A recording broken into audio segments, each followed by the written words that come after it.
Señores, algunas informaciones que recibimos, sobre todo de la prensa internacional y de los organismos internacionales, tenemos que destacar que no nos podemos dejar presionar de este tipo de instituciones y de organizaciones y de medios. Desde hace unos días estamos viendo cómo estas organizaciones e instituciones presionan a la República Dominicana para que no haga deportaciones. Sencillamente que tenemos que detener las deportaciones, basados en que en este momento todos los haitianos son refugiados.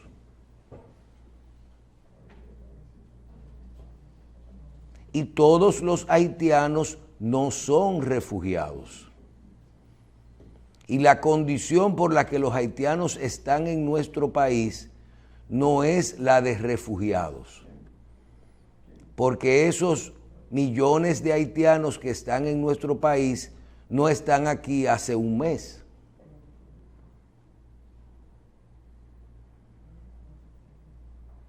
Entonces, si bajo esa condición internacional de acuerdos, de tratados, de que cuando se le da la condición de refugiado a una persona en otro país, no se puede deportar. Si nos dejamos caer en eso, y se acuerdan del otro día que había una ley, ¿verdad?, que no pasó, todo venía montándose en esto. La BBC, en este momento, un medio como la BBC, reporta, el titular, la BBC reporta, República Dominicana saca a los haitianos pese a peligro de regresar a su país. En un reportaje emitido por la cadena británica BBC, en su versión en español, refiere a que las autoridades dominicanas están obligando a los inmigrantes dominicanos haitianos a regresar a su país. Oigan bien, obligando a que los inmigrantes indocumentados, ilegales, a regresar a su país pese al peligro que corren por la inseguridad que causan las bandas armadas. Esto se hace con unas declaraciones recogidas en Dajabón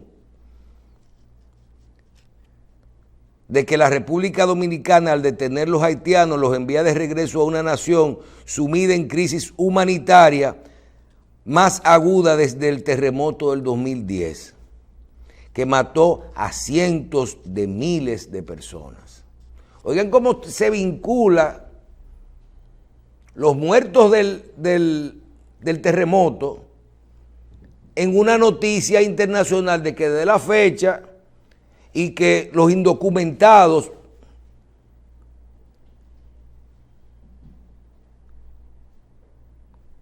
tienen una crisis humanitaria. El que tiene una crisis humanitaria tiene el título de refugiado. Entonces, siéntense y miren la ley, los acontecimientos, la historia y todo esto. Ese paso, pero en eso mismo se emitió, las Naciones Unidas hicieron unas declaraciones idénticas. Hace unos días lo que no la hizo la hizo el secretario. Señores, esto es un plan.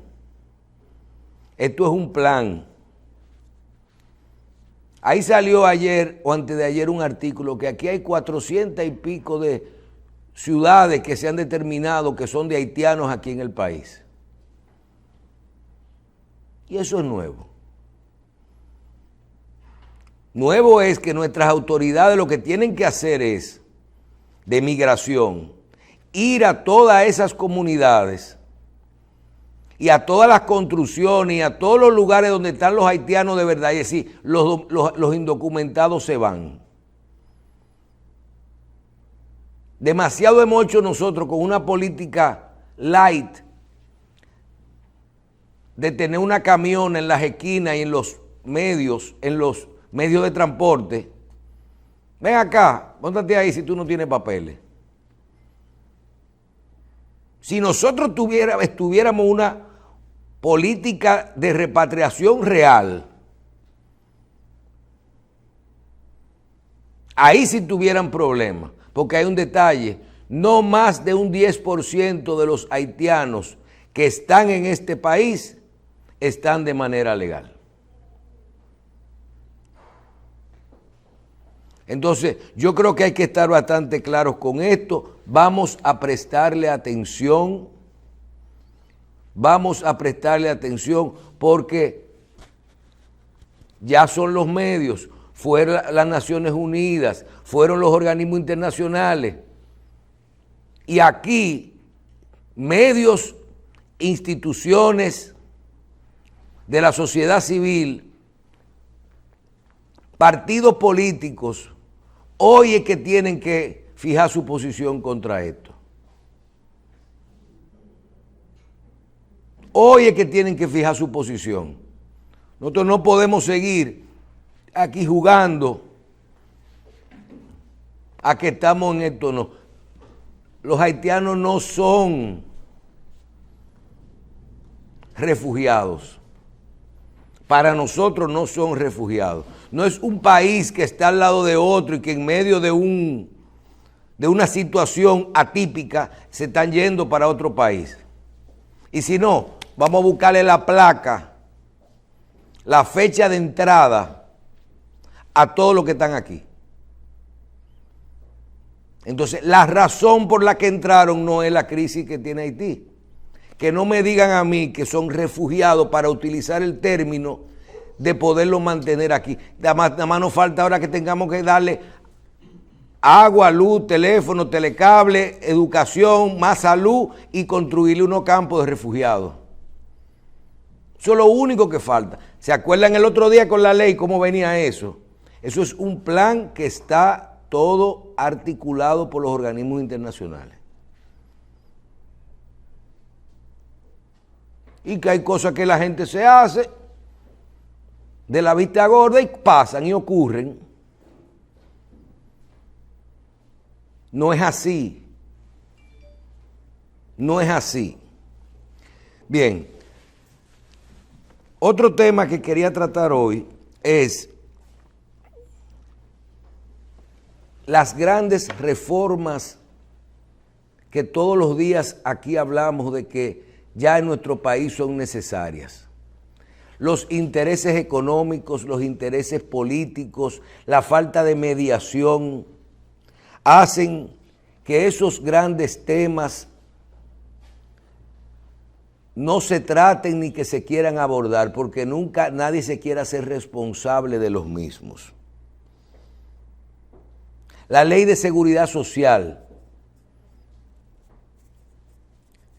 la reforma fiscal, todo lo que tiene que ver con Haití, todo lo que tiene que ver con partidos, ley de partidos y ley electoral, fondos de campaña, distribución de recursos,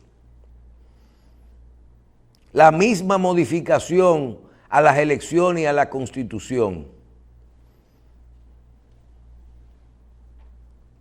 ¿Qué nosotros tenemos que hacer? Y esto es una sugerencia que nosotros queremos dar. ¿Por qué nosotros no nos abocamos a crear no solo un grupo por cada una de esas áreas que tenga un representante de la sociedad civil, un representante de los 2 o 3 principales partidos políticos, un representante del gobierno y los principales sectores que representan? Por ejemplo, en la ley de seguridad social debe de estar el sector sindical, la modificación al Código de Trabajo. Pero la propuesta no es esa, porque eso existe. La propuesta es que hagamos la negociación y la legislación a futuro. de forma escalonada, que al consenso que se llegue se haga de forma escalonada y se haga para procesos posteriores. Por ejemplo, si nosotros llegamos a un acuerdo hoy que tiene que ver con la ley electoral y la ley de partidos, con los fondos de campaña y con la misma modificación de las elecciones que se podrían unificar, eliminar el voto preferencial, todo eso que discutimos en estos días, ponerlo en vigencia al 2032. Para que ninguno de los sectores que están legislando entiendan que van a legislar a favor o en contra de ellos mismos. Por lo menos hablar de 2 periodos en materia electoral. Lo mismo que hablo de la reforma fiscal. ¿Por qué no hacemos una reforma fiscal que pueda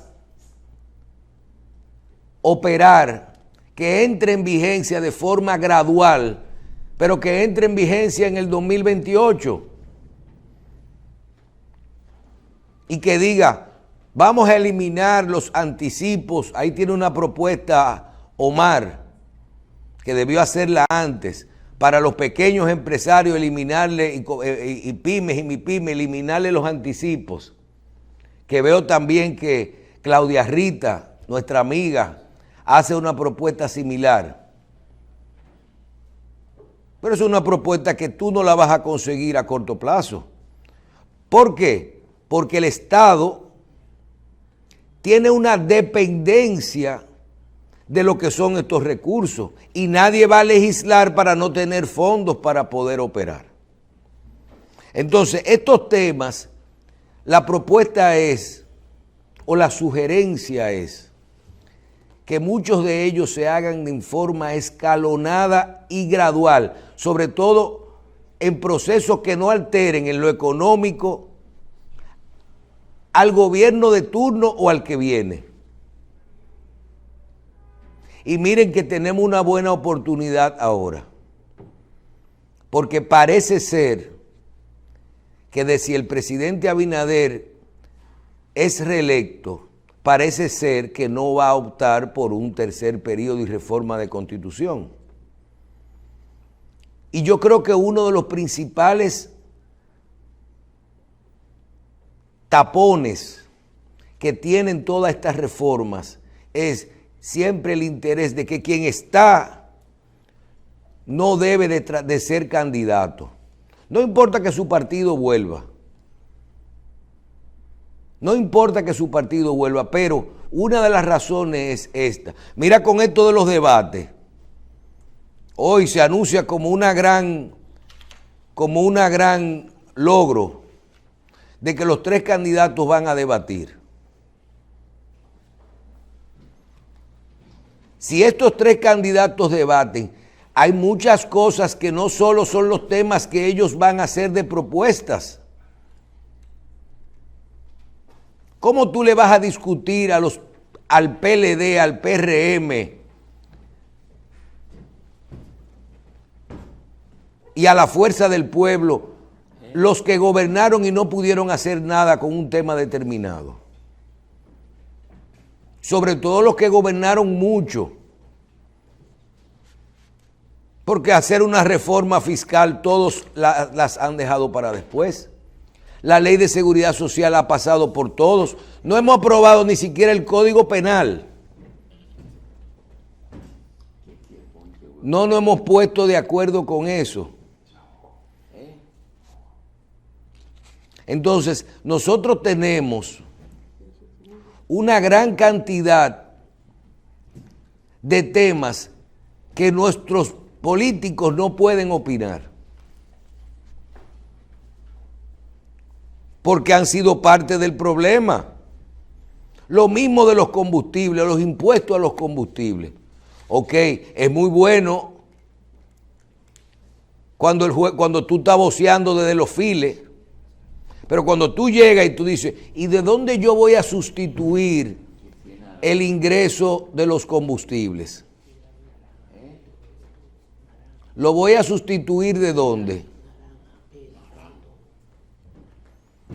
Entonces, yo llego ahí. Nosotros tenemos una presión fiscal de un 14%. ¿Quién dijo que nosotros tenemos una presión fiscal de un 14%?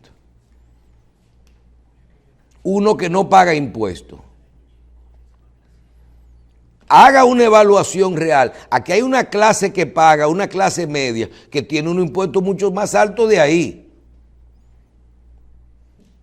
Aquí lo que hay es mucha gente que no paga y muchos sectores que no pagan. Y mucha evasión. Pero cuando tú a los que pagan ese 14% de presión fiscal le sumas los impuestos a las telecomunicaciones, los impuestos a los combustibles y otros impuestos que le tocan, entonces usted está obligado a calcular que usted anda por encima de un 18% en la presión fiscal. No 18% de lo que usted se gana, que esa es otra. Que aquí se juega mucho con las palabras. Pero hay otros que no tienen nada. Y que no pagan nada. De todas formas, habrán grandes decisiones que tomar y que se pueden tomar de forma escalonada. Ayer yo escuché hablar de que el Ministerio de Educación ya pone en vigencia, qué bueno, unas plataformas de inteligencia artificial para educar tomando en cuenta las nuevas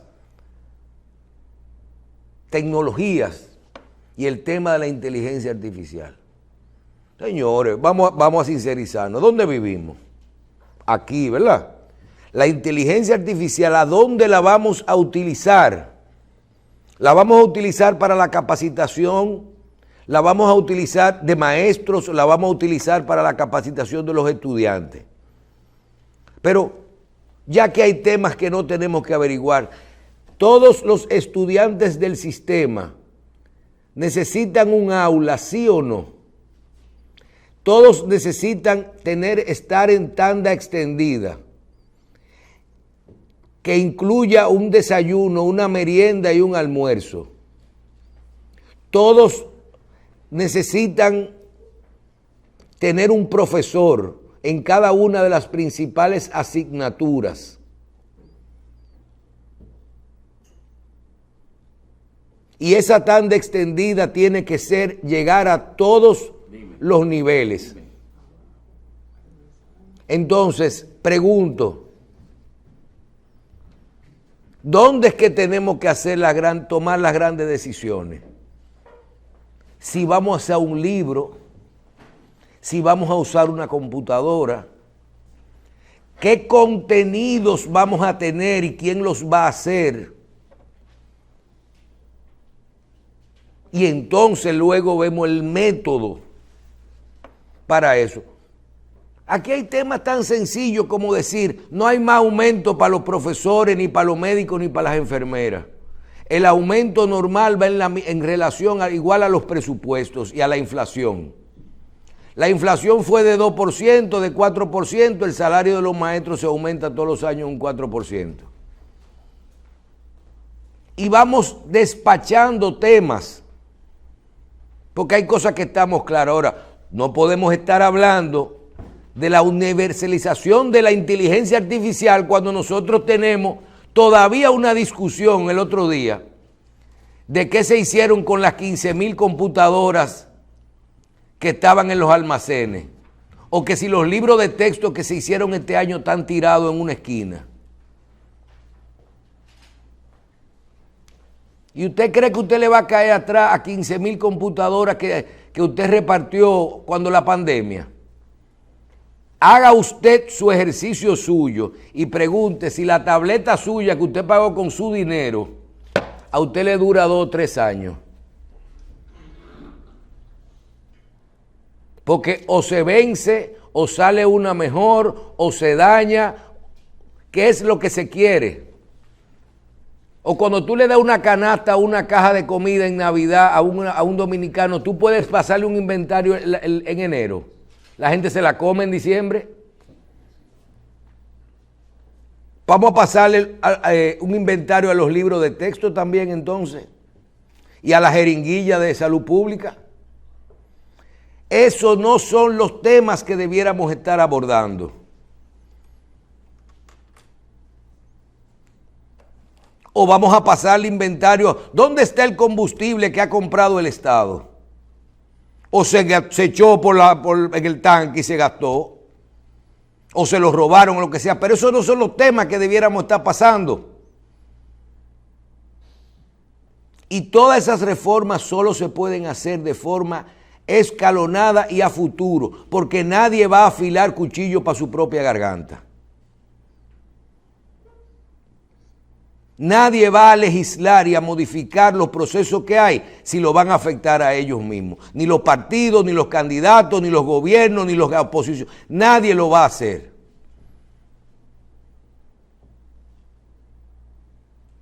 Tú tienes que coger, si tú quieres modificar el código laboral, ¿qué es lo mejor? La ley de seguridad social, ¿qué es lo mejor? Y legislar, ok, entrará en vigencia en el 2028. Para que esos sectores que están ahí digan, esto no me va a perjudicar a mí. Y vamos mejorando. Y vamos mejorando. Porque hay algo, y con esto termino, en todas esas materias que nosotros estamos, en materia fiscal, de seguridad social, de empleo, nosotros estamos mejor que antes. Aquí se cobra impuestos y el país se sostiene en los ingresos que tienen los impuestos. Y la gente los paga. Aquí hay un sistema de seguridad social que, bueno o malo, la gente tiene su pensión y tiene su seguro. Cosa que no teníamos antes. Entonces, vamos a ir mejorando todo esto. Vamos a mejorar todo esto.